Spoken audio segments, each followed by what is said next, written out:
اور اگر تم بجائے ایک بیوی کے دوسری بیوی کرنا چاہے اور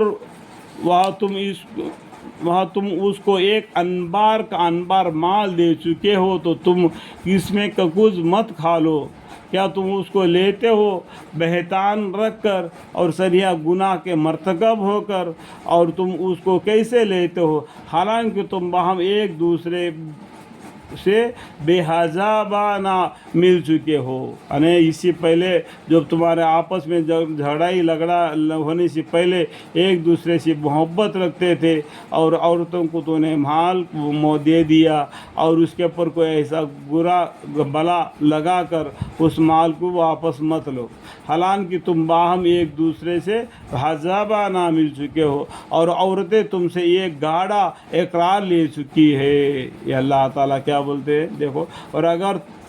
تم بجائے ایک بیوی کے دوسری بیوی کرنا چاہو، یعنی دوسری بیوی سے نکاح کرنا چاہتے ہیں تو پہلی بیوی کو جو دیا ہے اس کو چھین کر نہیں لینا، کہنے کا مطلب سمجھ میں آ گیا؟ اور تم اس کو انبار کا انبار میں مال دے چکے ہو تو تم اس میں سے کچھ بھی مت لو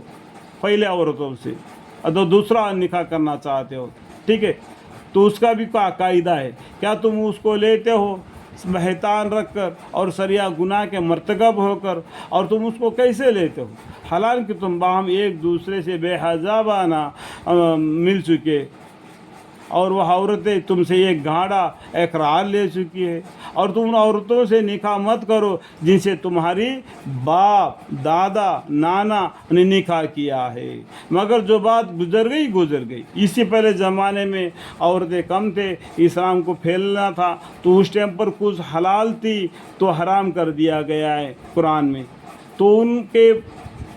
اب قرآن کے حکم کے حساب سے تم ان سے نکاح مت کرو، کن سے؟ اور تم ان عورتوں سے نکاح مت کرو جن سے تمہارے باپ دادا یا نانا نے نکاح کیا ہو، مگر جو بات گزر گئی، ابھی آگے مت آنے دو۔ بے شک عقلاً بھی بری بےحائی اور نہایتی نفرت کی بات ہے۔ دیکھو اس سے پہلے انسان کو سمجھ کم تھا، آج سے پیچھے 50 سال پیچھے دیکھو کہ انسان کا عقل کتنا تھا، کیسا تھا دنیا، آج کیسا ہے، اسی طریقے سے اور بھی پیچھے جا کے دیکھو کیسا تھا۔ تو اس ٹائم پر تو جو ہو گیا، جب قرآن آ گیا، قرآن کے اندر اللہ کا حکم آ گیا تو اس حکم کے ساتھ اپن کو زندگی گزارنا ہے، اور یہ بات بالکل گندی ہے، بے شک عقلاً بھی بڑی بےحائی اور نہایتی نفرت کی بات ہے، اور شرعاً بھی بہت بری طریقہ ہے۔ اللہم اغفر لی۔